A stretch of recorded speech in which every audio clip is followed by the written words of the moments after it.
Estamos presentando por Agricultura Dominio Público, un espacio para enriquecer Chile. Volvemos a nuestro espacio dominical de debut, Dominio Público. Les habla José Agustín Muñiz. Me acompaña el empresario Sebastián Burr, el abogado y concejal de la comuna de Conchalí, Max Pavés, nuestros esgrimistas habituales de este programa.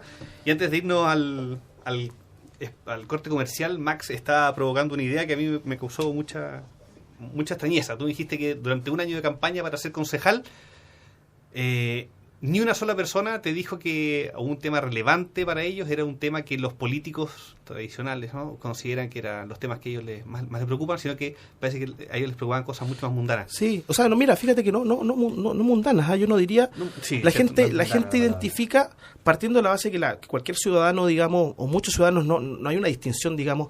O sea, cuando yo me enfrentaba a la campaña, la gente no me decía, usted, claro, de virtud de la ley orgánica de municipalidad, usted tiene ciertas competencias, por lo tanto yo a usted le planteo solo estas inquietudes, o sea, asumiendo que la gente ve a los políticos más o menos todos igual y los quiere o no los quiere a todos más o menos por igual. Me llamó la atención eso. Y al final las personas, si tú me preguntabas, en mi experiencia, las personas sentían que uno podía ayudarlo en el tema del ornato de sus barrios, el tema de la calidad de vida, de los hoyos. El tema de que ellos, me llamó mucho la atención. Yo nunca, desde leyendo mucho y la política y viendo programas de televisión, nunca yo me habría imaginado que las personas lo pasan muy mal cuando los árboles empiezan a agarrarse de las ramas de los cables. La gente se asusta mucho porque puede provocar un cortocircuito, un incendio. ¿Fue tu primera campaña? O sea, la universidad había hecho varias, digamos, pero así fue la universidad la primera. ¿Pero te habías preparado, cuando decías, ya voy a ser por primera vez candidato, te habías preparado para una campaña de ese estilo? O sea, conversar con mucha gente, saludar, digamos, verse atractivo, algo estándar, ninguna cosa. De hecho, me tocó, fui la primera campaña con voto voluntario, así que viví en carne propia lo que significó la abstención y lo que significó cambiar el paradigma, hacer campaña. Entonces tú te das cuenta que las personas les interesa mucho. Yo no vi ninguna persona. Hay personas desubicadas, digamos, que me decían, oye, ¿para qué voy a votar si igual tengo que trabajar mañana? Cosa que uno dice, bueno, pareciera ser que si uno, el ideal de algunas personas sería no trabajar y que las autoridades le solucionaran los problemas. Eran las menos, pero habían. De hecho, Gonzalo Rojas en una columna hacía una crítica a los votantes que hablaban leceras, y una de esas era esta respuesta. Pero dicho eso, las personas recurrían a uno o le plantean inquietudes vinculadas al tema de seguridad, al tema de los espacios públicos, a lo común. Pero déjame contradecirte de una manera.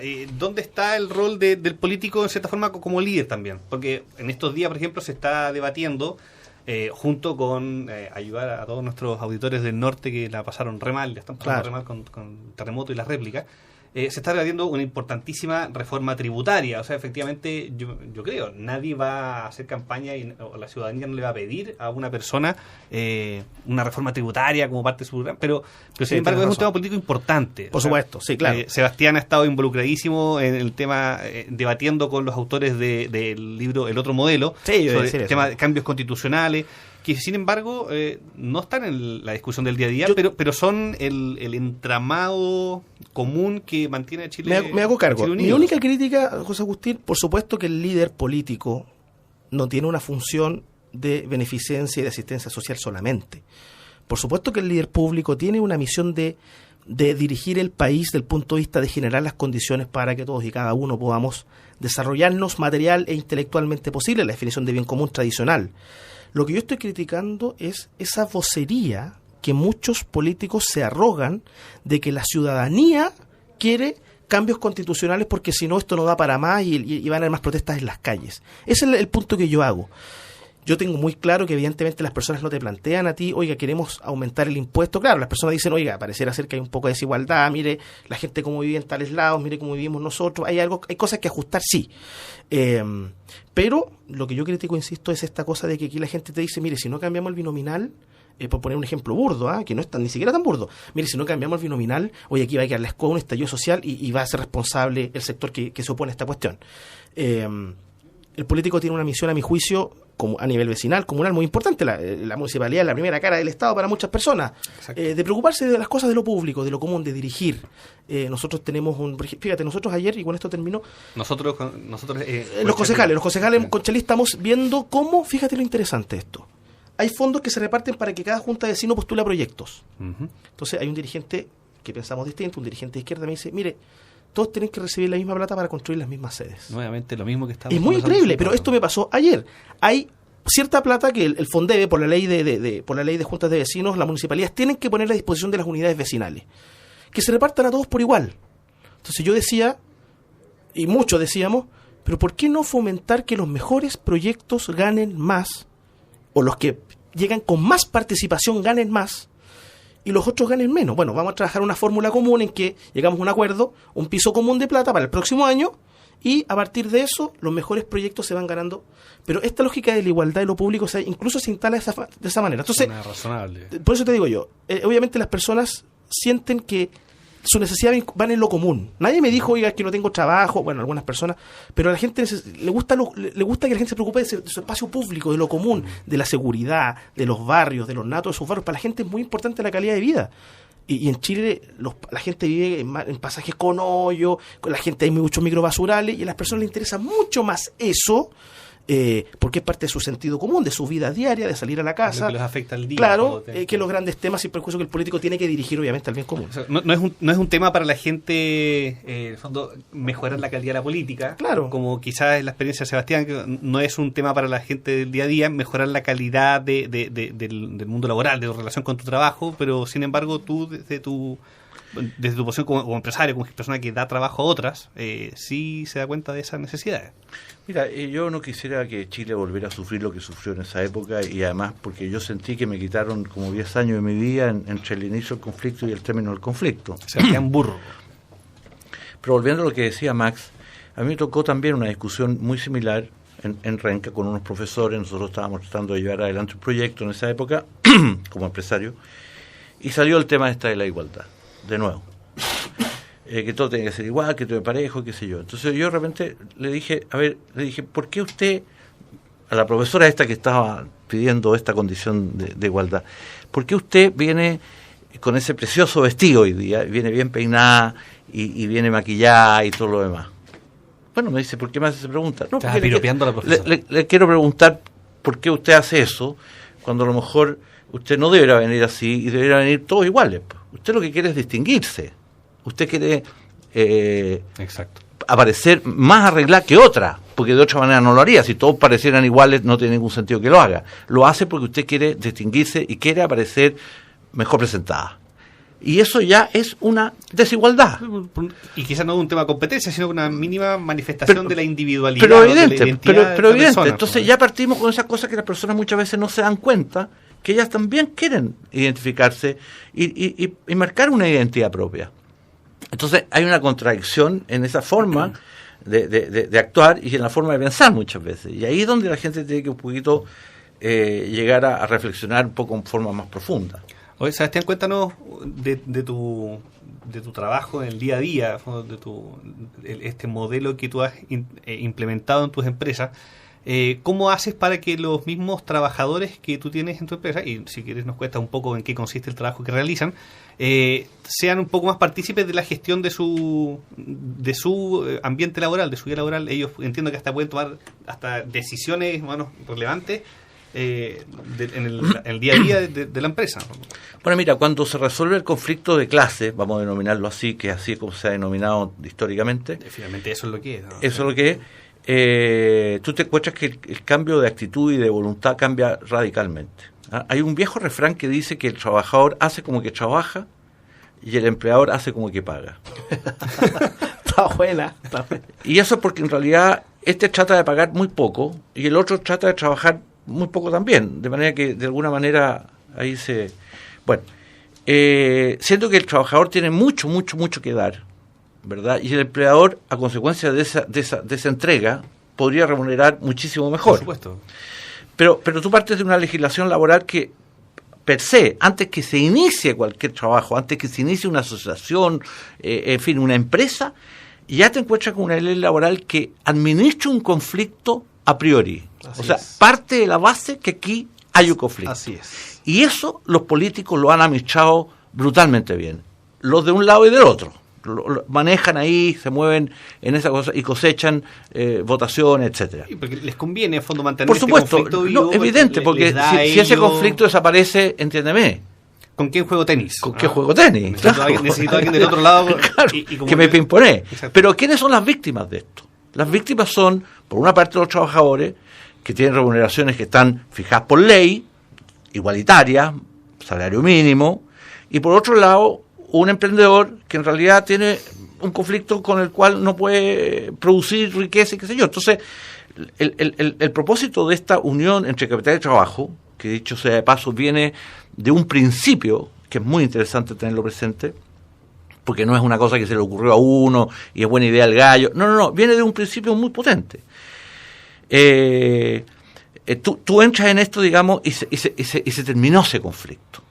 Y se ponen a trabajar de frentón detrás de objetivos de producción claramente establecidos y donde se han acordado los valores y donde además el trabajador participa de los resultados de la empresa, pero con un propósito: que el trabajador se inserte en lo público y en lo político, que entienda su país, es su realidad, donde está su familia. Entonces, la idea es que no solo trabaje por productividad, sino que además tenga un resultado menor, pero está dentro de la ecuación del resultado de la empresa, porque él ayudó a producirlo. Exacto. Y al mismo tiempo tenga un resultado con respecto a la microeconomía y la macroeconomía, para que entienda qué es lo que es, por ejemplo, el crecimiento de un país, o qué es lo que es inflación, la inflación que lo afecta porque le come parte de su ingreso, y todas esas variables económicas que las empieza a entender, para que empiece a entender la política y para que vea que es importante su participación en esto en forma indirecta.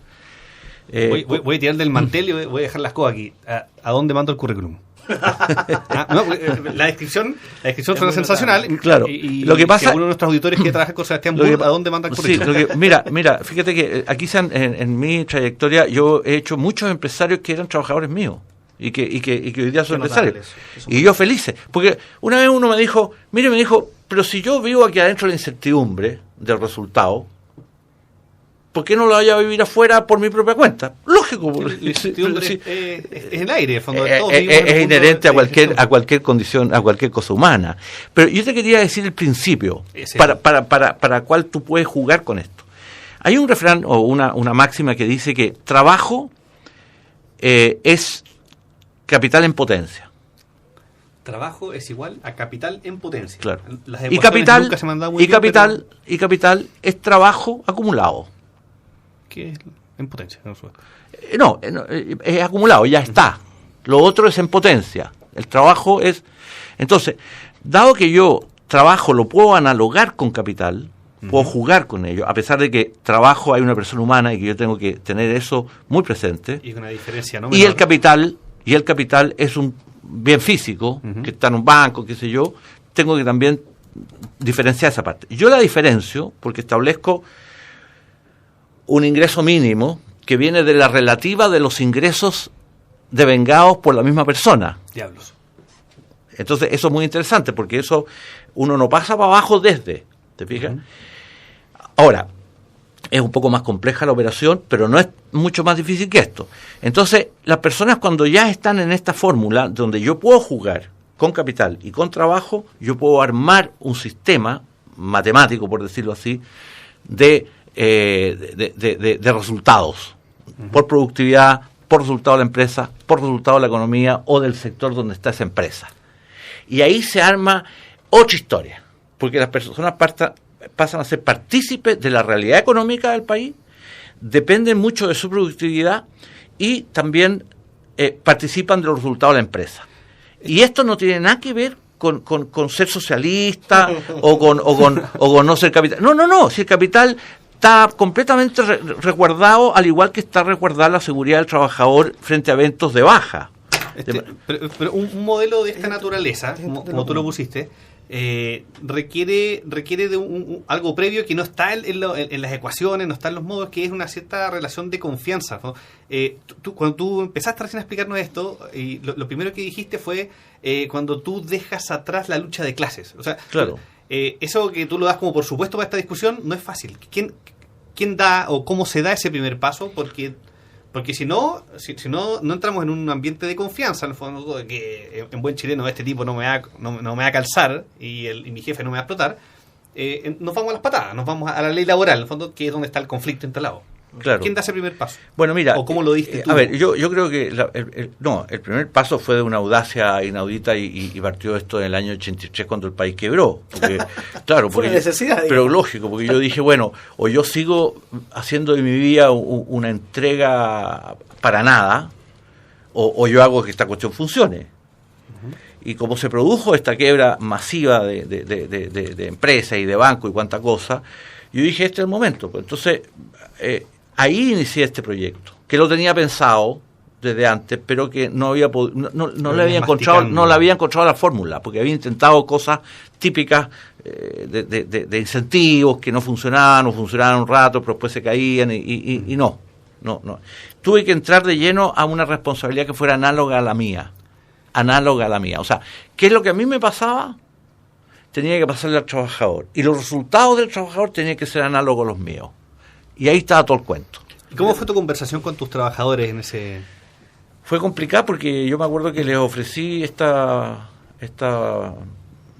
esta propuesta y de los, no sé, en ese momento tendría 50 trabajadores, 49 me dijeron que no, y uno me dijo que sí. Entonces yo les pagué sus indemnizaciones y le dije, bueno, yo no voy a seguir trabajando de esta manera, porque aquí la productividad es demasiado baja. Y con ese uno comencé, pero ese uno empezó a tener una remuneración que era como 3 veces, llegaron otros que fueron llamados. Se hizo más atractivo. Y la remuneración crecieron como 3 veces. Entonces llegó mucha gente que se incorporó a este nuevo sistema. Pero yo te quiero contar una experiencia que me tocó con Andrés Concha. En ese momento era director de Sofofa. Muchos años atrás Andrés Concha fue presidente de Sofofa, que en paz descanse hoy. Falleció el año pasado. Falleció, sí, el año pasado. Una vez yo le dije, Andrés, ¿por qué no me juntas con los presidentes de las confederaciones sindicales? Te estoy hablando más o menos en esa época. Porque yo quiero conversar con ellos. Entonces les propuse esto. Realmente ellos lo tomaron muy en serio y estaban muy contentos con la proposición. Entonces, ¿Y con chaleco antibala? No, eso es lo que yo pensé. Pero yo le dije, yo lo que primero quiero hacer es lo siguiente. Mire, les voy a pasar unos papelitos en blanco, eran como 15. ¿Ya? A cada uno de ustedes yo quiero que me conteste lo siguiente. ¿Cuánto desde su perspectiva es la productividad de un trabajador en la empresa privada y cuánto es en el estamento público? Que me ponga cada uno sin nombre, apellido ni una cosa, sino que un porcentaje público, tanto por ciento, privado, tanto por ciento. Pasé los papelitos, qué sé yo, después los recogí y el resultado fue el siguiente. En la administración pública, la productividad del trabajador no era más que 30% de lo que podía dar. Esa es la estimación que hizo... General, el grupo. La mesa. Presidente de confederaciones sindicales, no estoy hablando de... Claro, no eran los empresarios, no eran los empleados. Claro, y después respecto a lo privado, no pasaba del 50%. Entonces yo dije, aquí hay un negocio, entre comillas... Una oportunidad. Estupendo. ¿Por qué? Porque si nos ponemos de acuerdo, vamos a producir el doble y de ahí va a salir un resultado económico mejor para el trabajador. Expectativas muy bajas. Porque, bueno, tú les preguntaste por expectativa, no había posibilidad de medirlo si en verdad era así. No, era lo que ellos observaban después de su larga vida. No, si era el presidente de confederaciones, no eran gallos así como salpicaditos de un sindicato, no. Entonces ahí tú te das cuenta que tú dices, bueno, aquí hay una oportunidad. ¿Cómo nos ponemos de acuerdo para que esto funcione? Pero te quiero decir que a pesar de todo, la ley siempre me juega en contra. Por la única razón que esta cosa operó es porque los ingresos de los trabajadores son sustancialmente más altos que la media. Exacto. Porque tuve infiltraciones políticas, tuve gente que me trató de hacer la vida imposible, que venían de afuera. Claro. El sistema se defiende, ¿no? El sistema se defiende. Obvio. Max Pavés. Al final, la gente tiene la idea, el imaginario de que los proyectos colectivos comunes están asociados a las ONG, a todas las cosas juveniles, y la gente pierde de vista la idea de que la empresa, entendida como cualquier emprendimiento, también puede ser un espacio de un proyecto común. Yo creo que lo que hace Sebastián, que yo me enteré a medida que lo he ido conociendo, a propósito de su libro y amistades y Foro Republicano, por supuesto, me da cuenta que es un modelo que alguna vez tiene que ser muy muy conversado, muy discutido. Estos micrófonos ayudan a eso. Yo recuerdo un debate político que tuve en otra radio una vez, que dirigentes, digamos, adversarios de uno, te dicen que la solución para la precariedad laboral es la sindicalización automática, el mejoramiento del tema de la negociación colectiva. De hecho, Francisco Vidal, que es un insigne, digamos, ex vocero, habla que el mejoramiento del mundo laboral viene dado por el fortalecimiento sindical. Y en este gobierno nosotros vamos a estar discutiendo, acuérdense de mí, la sindicalización automática. Claro. Por lo tanto, lo que hace Sebastián es entender, a propósito del dominio público, que la empresa donde uno está también puede ser parte de un proyecto común. Y eso en Chile hay que replicarlo. La gente cree que el espacio común son las cosas simpáticas, las ONG, son los movimientos. El problema es que no tienes leyes que te amparen una asociación entre capital y trabajo, todo lo contrario. Es muy interesante el modelo. Estimados, se nos acaba el tiempo, es implacable el tic-tac del reloj. Cuando avanza la segunda mitad ya es el tac-tic del reloj, que va hacia atrás. Esto ha sido Dominio Público. Nos acompañó Max Pavé, Sebastián Burr, José Agustín Muñiz, que les habla. Agradecemos su amable audiencia y a nuestros amigos de Radio Agricultura, y nos encontraremos el próximo domingo, como siempre, a las 10 de la mañana. Hasta luego. Gracias, José Agustín. Gracias. Fue por Agricultura, Dominio Público. Un espacio para enriquecer Chile. Condujo José Agustín Muñiz e invitados. Este programa cuenta con el patrocinio de Foro Republicano.